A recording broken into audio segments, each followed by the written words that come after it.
static friction, limiting friction and kinetic friction. So we will discuss all the three types of frictions in detail. Firstly, we will focus to the static friction.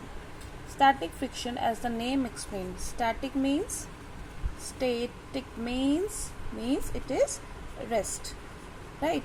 So it is rest means those frictional forces which comes into play when the body is at rest are known as static friction, right? Means let us consider there is a huge box, heavy box, which is lying over the ground, right?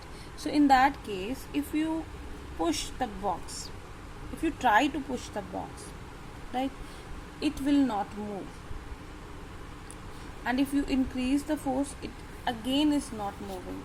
So why it is not moving? Actually, there is certain weight of this box, fine. So if you apply the force and the box is not moving, it means there is certain force equal to your force. We know that a body will remain at rest only when there is a balanced force acting over that. Now if box is not moving, it means there must be some force which is equal and opposite to the applied force. So in that case, we can say since the body is not moving, and we can say there is opposing force known as frictional force which is opposing this force. So we can say, let F is representing the frictional force, let this is frictional force, and P is applied force, right? Applied force, let this is P. So in that case, we can say that if the body is at rest, it means F is equal to P. Now if we again increase the force, the box is not moving, still not moving, it means in that case again the frictional force is equal to the applied force.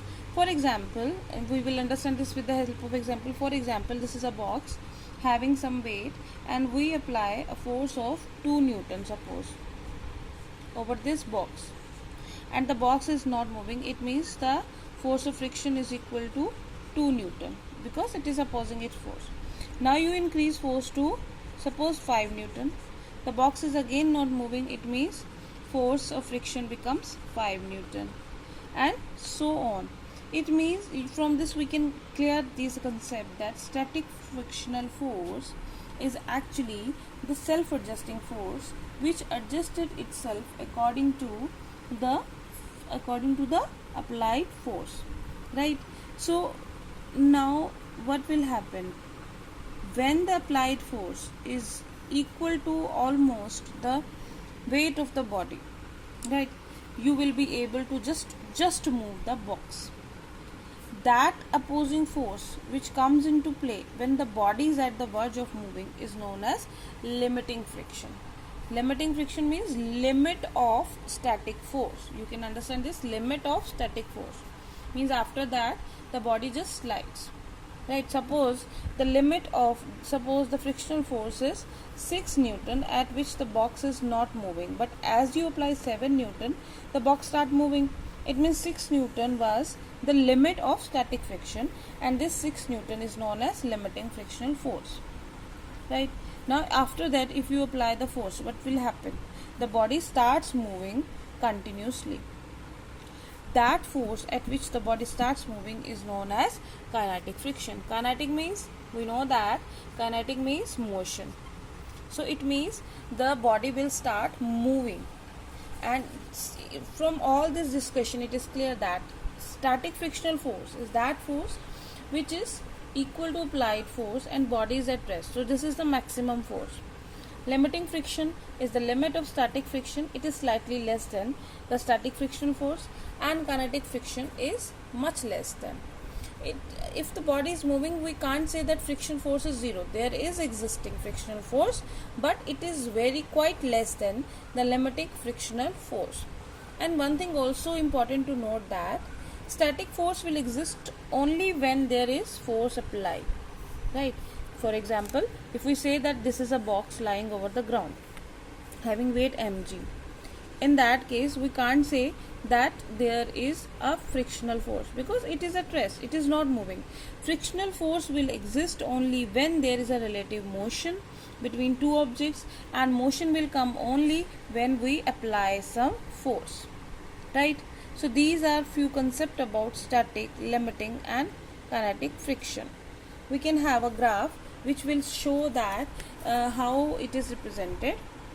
So if we plot a graph between the force of friction here, force of friction, and this is applied force,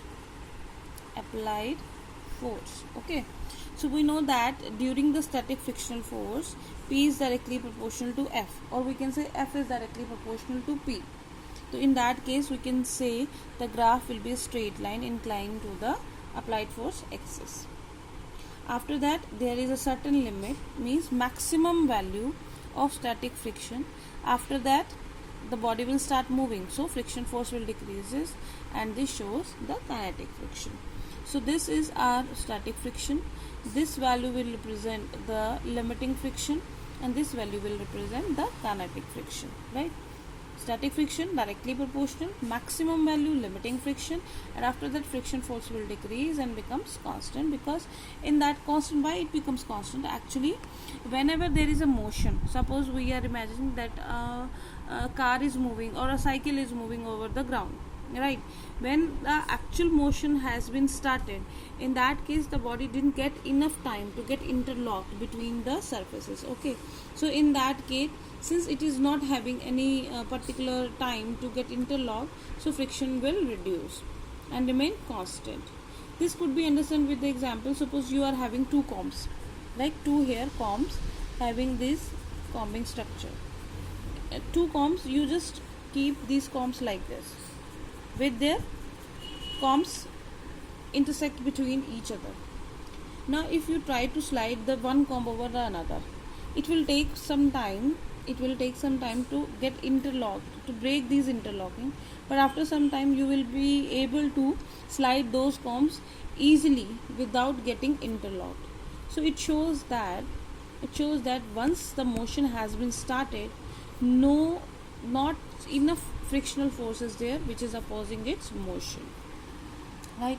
Now in our next video we will discuss more about the frictional forces.